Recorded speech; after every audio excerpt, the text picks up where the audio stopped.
Whoa, all right there. Welcome to the StewKast. I am Lou Marconi at lmarconi251 on Instagram, at lmarconi1973 on X. My friend, co-host, and hetero partner, a part of the show on the StewKast, is Corey Castle at Corey Castle everywhere. How you doing, Corey? Doing great, man. I'm doing swell. Okay, there you go. Everything is splendid. Good. I see that. All right, cool. We're on live right now everywhere. So thank you for joining us.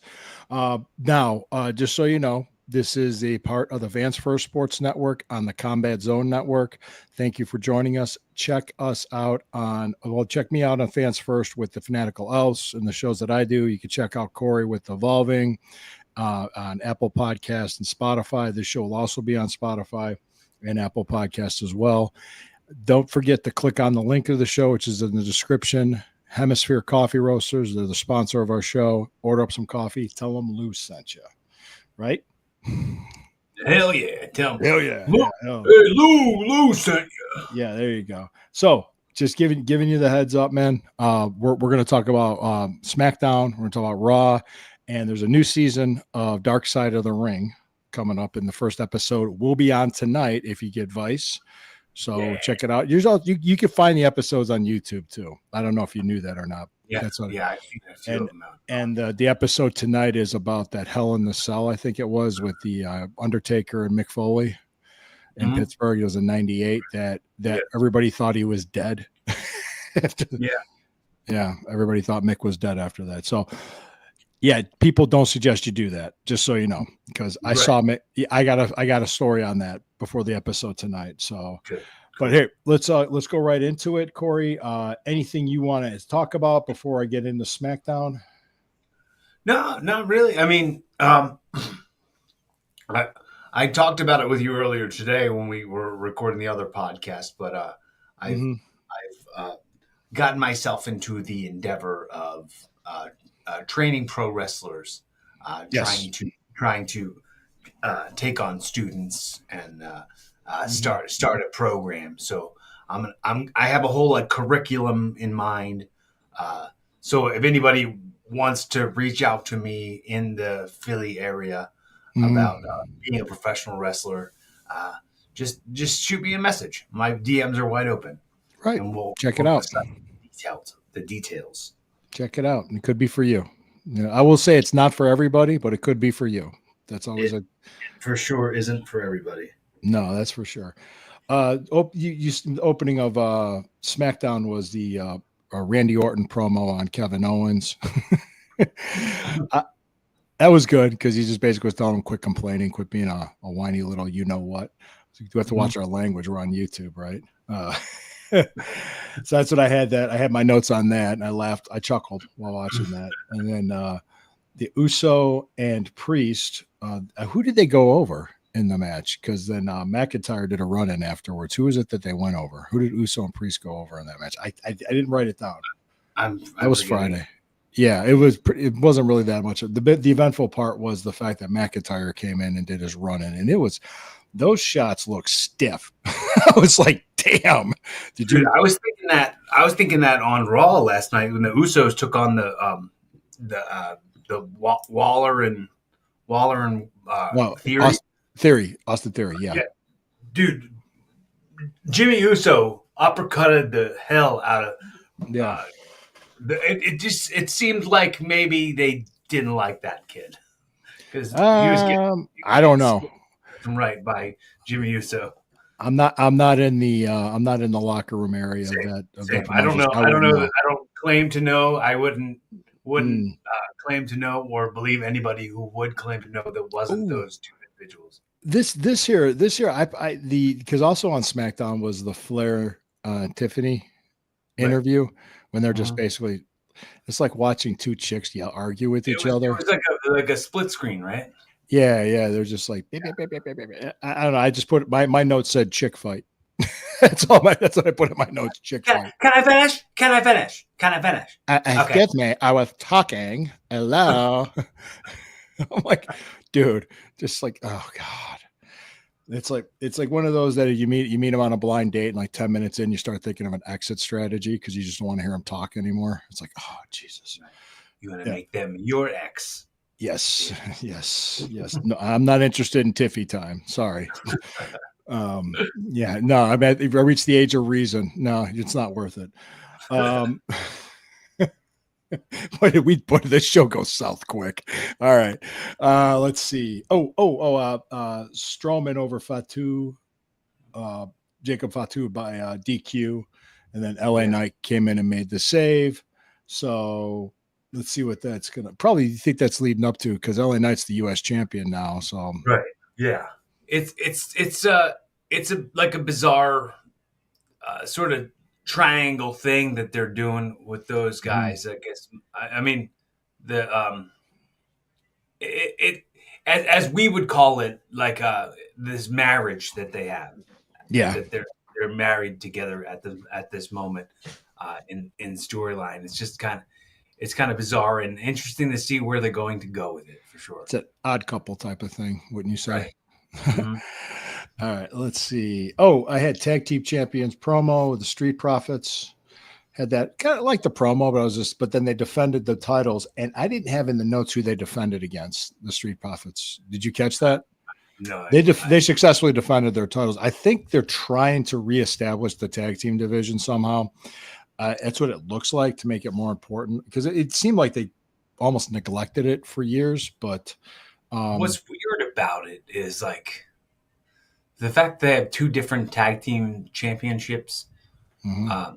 It's hard to keep up with what their tag division is if they have two different sets of tag team champions.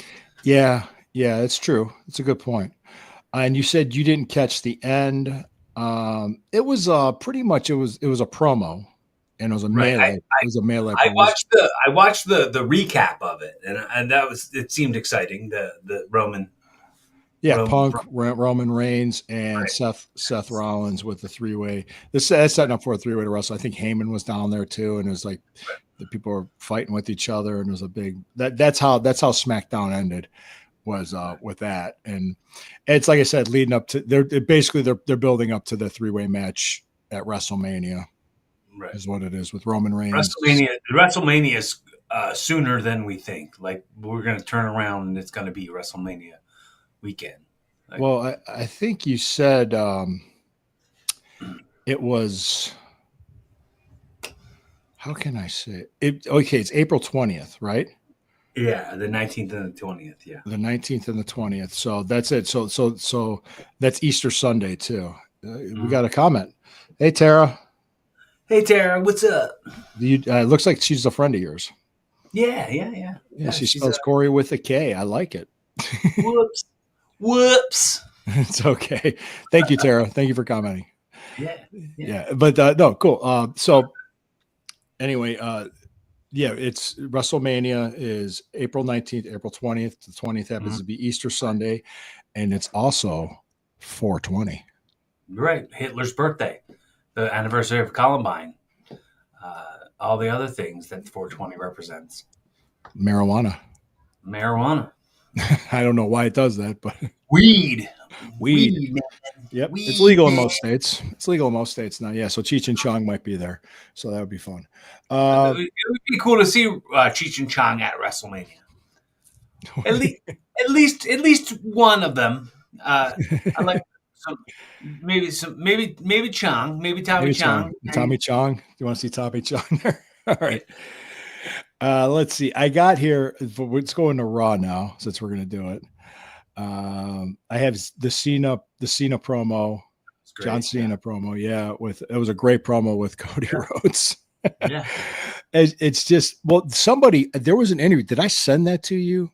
I can't. I think it was Busted Open. Thunder Rosa was on there. No, I didn't. You know who I'm talking about, Melissa. I know who you're talking about, but I didn't see Mel. Yeah. She's very, very. Anybody that doesn't know who we're talking about, if you listen to this show, you probably know who we're talking about. Thunder Rosa is a very prominent female luchador. She's out of Texas, but I think she's from Tijuana, Mexico. And she was explaining that promo that John Cena said, if you're in wrestling, you understand it. Because if you have a relationship as a pro wrestler with wrestling, it's considered a toxic relationship. Yeah. Dysfunctional, toxic, because you keep coming back, even though you keep get beaten up. And it's just and the price you pay isn't worth the cost that you get for it. You know what I mean? Like some yeah. some people, That's the why I juice ain't retired. worth the squeeze.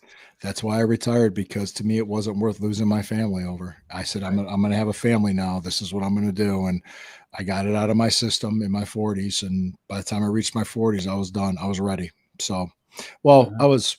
Let me see, how old was I? Yeah, I was 42 when Isabella was born. So, but that was my oldest, and I do not regret it for 1 minute. I don't regret being a wrestler either. I don't regret the path that I've taken in this life, but I'm not gonna explain it. You know, I'm not going to go anywhere else with it or kind of explain it away. It's like you can't really explain it once you're in it. It's almost like you get that rush, you get that feeling of a great match, and you get the crowd reacting to you. It's addicting. That's really the Dude, best. the the adrenaline rush, not only from like and we'll talk about like the pain sort of goes away because the adrenaline not goes away but is lessened. The intensity is lessened Mhm. from the pain on your body because of the adrenaline. But the Yeah. adrenaline rush you get also from like the sounds that a crowd popping makes, like when a hmm crowd is into everything you're doing. If a crowd boos you when you want to be booed, or cheers you when you want to be cheered, or like recognizes like your moves as hmm being impactful, it's addicting as heck. Yeah, there's no way, to not Right. there's no way to not want to keep coming back to that. Exactly. Exactly. It's just that, and it's hard to walk away from. You have to really read the writing on the wall and humble yourself, I think, to do that. After the Cena promo, Cody Rhodes, which was great, the vanity of it all, which was, I like that. I put the word vanity down in my notes. Uh, yeah, we talked about this match already. It was a Theory, Austin Theory and Lawler, and versus the Usos. Right. Yeah, Yeah. Yeah. we talked about that. That Yeah. was the next thing that was up, and it was like really stiff uppercuts. But the Usos went over, which I would have. You kind of saw that coming. So the next one had a women's match, which was Lyra versus Raquel Rodriguez. Right. Right. Right. What did you think of that? You said you watched it? What are your Forwarded thoughts? right What's Fast that? forwarded.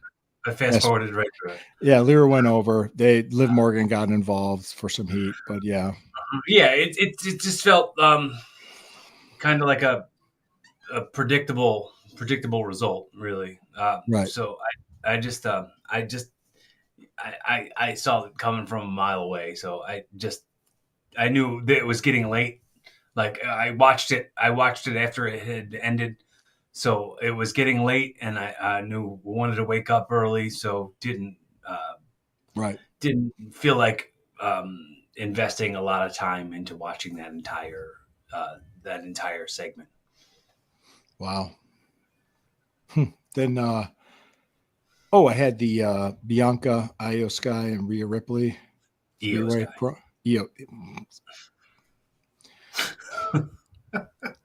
Io Sky, whatever. EOS guy. EIEIO. Right, exactly. That if that helps you Yeah, remember it next time. I will. Solo Sokoa. I can do it now. So, so yeah, I just said three. I put it as I just wrote down 3-way promo. It was a promotion of the 3-way for the women's championship. Right. Is what it was. So, is that It a was, it first was night or? cool. It was cool. It was cool the way they kept like pie facing EO and trying to like minimalize her, and she was like, kind of standing up for herself. The spots that they did after it, there were a lot of moving parts. It was a little contrived. Like it was real. Like I'll do this, then you do that, and you do this, and I'll do that, and like it. I mean, only insiders would kind of feel that way. Maybe Mhm. only people who are in the business would feel Yeah, that way. yeah. but it wasn't bad. It wasn't bad. No. The crowd reaction told you all you needed to know. But she did like the burning hammer. She did like the burning hammer, which she calls like the kiss of death. Yeah, outside the ring onto Rio, who was on the outside of the ring, and caught her for a dive kind of situation. That was kind of interesting. I mean, I have no bad stuff to say about that for sure. Okay. No. I didn't say I have anything negative on here. I just said I looked as I thought it was a great way to promote their WrestleMania match. So Bianca's gear was cool. What she was wearing was cool. Absolutely. I approve of that. Whoever's making her gear, keep it up. Yeah. You got the CM Punk promo that was after that. Yeah, that was good. Punk can like really always deliver. He was pushing. He was promoting the contract signing. That's what it was, and the fans booed because it wasn't going to happen that night. So that night. Yeah. What's this funny? This is funny to me, and this is I half expected just a part for Drew McIntyre to jump, like to be in there in some way. It was in Scotland, and there was no appearances by Drew McIntyre on Raw, and I was expecting that. We never saw it. Did you notice that? Yeah. No. What gives? Don't know. Maybe is he on SmackDown and that's why? But I mean, like CM Punk is on both shows. I mean, like a good amount of the people are on both shows. If they're going on tour and they're stopping in Scotland, was Drew McIntyre not on that leg of the tour? I don't know. I do not know. Well, that's a good question. It's a very good question. Maybe somebody can tell us in the comments, or shoot a message to the show. That's great. It's a great question. And then the last thing that was on there was Braun Breaker and Penta, which was, I mean, God, that's just an awesome match. Thing that it kind of, I think when the Dom Mysterio did the DQ.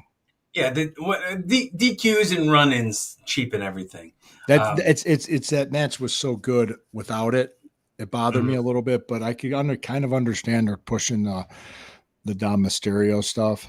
Yeah, the Judgment Day and Finn Balor and I put that chair shot. I like the chair shot Finn Balor gave him. Yeah, I put that down. I wrote that down. But yeah, that's pretty. And Penta did almost like a Van Daminator, but like just a straight kick, like a to Dom. Yeah, it was cool. It was a bit interesting because there were moments in that match that I thought, and I even said it to Alyssa when we were watching it, that it felt like there were some styles clashing, like between Braun Breaker and Penta. And Penta, well, they're two different styles, absolutely. Yeah. So like they didn't mesh well the entire time, but they did a good amount of the time. Yeah, like, they were good opponents for each other. The bump he did like a clothesline onto the table. Do you remember seeing that? The what? Like he set Penta up on the table and then jumped off the apron. And like you could tell like he was favored, like he effed his hip up or something. Like his he probably gave it a stinger at least. Yeah, he probably got a little Charlie horse. Yeah. That happens. That can happen. It sucks worse when it happens during a match and you're trying to work it out while you're trying to keep going. It's just like, oh God. I tore my groin like the first two spots of a match and we had to go 10 more minutes and I was like, shit. I was just thinking, God, it was nasty too. Yeah. I've torn my groin in a match before. And it was like, then the guy tries to throw you off the ropes and you're like, I'm not running. It's not happening. Yeah. Look how the dude I was working with said, are you okay? And I said, we're going to have to be. So we're going to have to keep going. Let's just figure this out. And it was just like, oh, and it happens because it was, it's really hard to explain how you can do that. The wind. Yeah, groin with the wind. Let's switch gears now because I introduced you to this series like a few years ago, The Dark Side of the Ring. And what season is this? Let me look it up on IMDb because I think this is like 3 or 4. Maybe. Is it 4? Last year was kind of, you know, I mean, there's been other great episodes of this show. Let's see, Dark. Not Tales from the Dark Side. Were you on IMDb? Yeah, IMDb. Crack research. I love me some IMDb. Yeah, yeah. That's like IMDb serves as like IMDb serves as like a really good friend to me. When I'm like, I know this person. What do I know this guy from? What? Holy crap! This is okay. Let me see. The Ballad of Earthquake. That was last year. Okay, Black Saturday was the last one. It was May 7th of 2024. That was last year. So this is season 6. Oh, season 6. March 25th, 2025, which is today. It is the first episode, and it is about of season 6. This is the 51st episode of the show. It's about the pay-per-view match that Undertaker and McFoley had. Was it Helen? Would they call it Hell in a Cell for that one? The match was called Hell in a Cell, but the pay-per-view itself is called Bad Blood. It was an in your house pay-per-view. Yeah. I don't even know how I remember this. I remember watching the VHS tape 100 times. Oh, I remember getting phone calls saying, I think Mick Foley's dead. And I'm like, what? What happened? What's going on? I mean, I'm thinking like something, because back then you hear wrestlers dying. Right. You're not really surprised. I mean, you're just like kind of like, oh, what happened? Like, oh my God, what happened? Oh no, man, Undertaker threw him off the top of the cage. What? What do you mean he threw him off the top of the cage? What are you talking about? And I remember it was like summer, and I was going to school still because I took classes during the summer so I could graduate early. So right. I was probably writing a paper or studying or something, but I remember getting calls, and this was back before cell phones, people. I didn't have a cell phone yet. I had my landline, and people were calling me, and they're like, "Dude, he's dead." But did you ever have this suitcase phone? No, I never had a suitcase phone. But the side story I had about that was I was taking care of all my college stuff because I had stuff that was due, exams and stuff coming up for the summer semester, because the very next night I knew I had to be at what was now it's called the Rocket Arena, but back then it was called the Gund Arena, GUND, named after Gordon Gund. Yeah. Monday Night Raw was in Cleveland that night, and I was booked for it. And I heard about it. People were telling me about it. I didn't really see anything of it until I got to the building and I saw Mick in catering, and he just sat there. He was so beat up. He was so battered. He couldn't do anything. And he really was almost talking nonsensically, but I was like, are you okay? And I guess his wife, I had to see with the story. What he told me was his wife wasn't aware he was going to do that. Right. And the kids were watching. So I don't know if that caused heat or not. I'd have to watch the episode tonight, and we could talk about it next week. Right. Yeah. I don't know if because if you put his kids were young at the time, because this was 1998, I think it was. Well, when did Beyond the Mat come out? Because I know that he had that whole gimmick in Beyond the Mat where his kids were in the front row with his wife, and he's getting hit with a chair while handcuffed by The Rock over and over again. That was 98. That was 98. Yeah. I remember going to see that. Right. That was insane. I kind of did the same thing to my wife. We were I'm trying to think. I don't even know if we were engaged yet. It was for Gouge Wrestling in Raleigh. It was Wake Forest, North Carolina. It was a Texas death match. Right. And it was on the show. It was May 5th, which was called Cinco de Mayhem. Mm-hmm. And we were the main event, the Texas death match. It was me and Seymour Snot. And we did and I didn't tell my wife I was going to bleed. I was going to have color. And she saw me bleed for the first time. And she was covering her face. She couldn't believe it. But I didn't tell her. But she gave a natural reaction. It kind of helped with the show to see my girlfriend at the time. No, we didn't get engaged until, was it 20? Yeah, we were just engaged. We were engaged for a few months at that time. So she's my fiance, my future wife at that time. Right. So yeah, I can understand doing that. I don't know how or the whole story behind what his wife knew and what his kids knew. Right. Yeah, here you go. Oh, good question. Combat Zone. Mm-hmm. Right. Okay. So versus the card from last year's WrestleMania, because that was such a great. Oh, excuse me. That was such a great WrestleMania. Kind of. Yeah. I guess comments was asking us about how we think this one's going to stack up, and as far as like what Do you they want already have to? I'll give my full judgment after it's done, but now. that's a good way to look at it. But go Right. ahead, Corey. Go ahead. You want to say it? I think. I think that a lot of the stuff is going to be hard to top. A lot of the stuff from last year's WrestleMania is going to definitely be hard to top. I mean, Last I year's don't think WrestleMania was great. It was very good. I don't think Jey Uso winning the title off of Gunther is the right move. I don't think that it's going to pop the way Cody Rhodes beating Roman Reigns popped. I don't think it's. I mean, but it's that same like. It's funny because they had this promo on Raw where, and it might have even been, I don't know if that's how they closed Raw, but they had Jimmy Uso saying that he was going to take on Gunther next week on Raw, and then he said something about how how Jay slipped in the ring, like going to attack him, and Gunther capitalized, and then Jimmy slapped him like real hard. Did you see that slap? Did you hear that slap? Yeah. Yeah, I know what you mean. But yeah. And then they were doing the promo backstage where Jay was like, I'm 3-0 against Gunther now. Like, and they're like building it up, like, but it doesn't feel epic yet. Like, it doesn't feel like, I mean, he's over. He's very over, but like to the point where like people want to see him. Like the money's in the chase. Like, don't just. Then once he gets it, what's gonna be the case then? What's gonna happen then?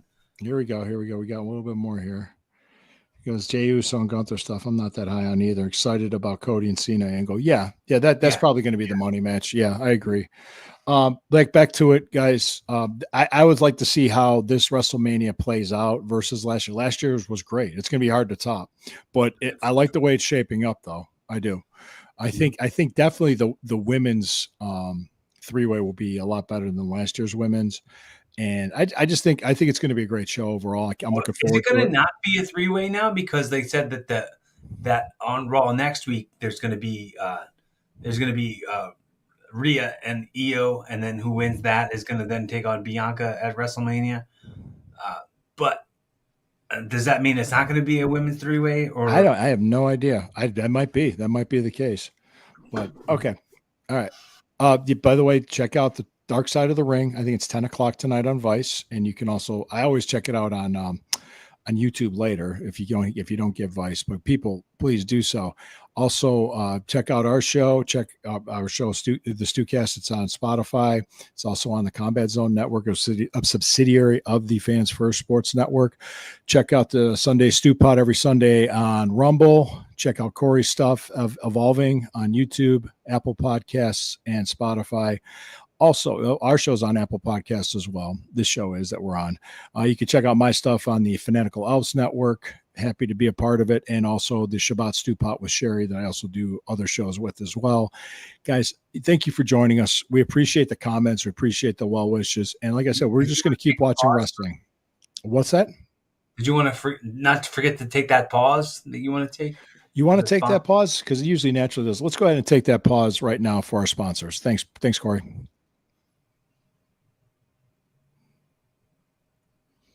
We wait till the end of the show. Thank you. You guys have a good day. Thanks for joining us. We both forgot. We got so involved with our wrestling talk. That's what happens. Here we go.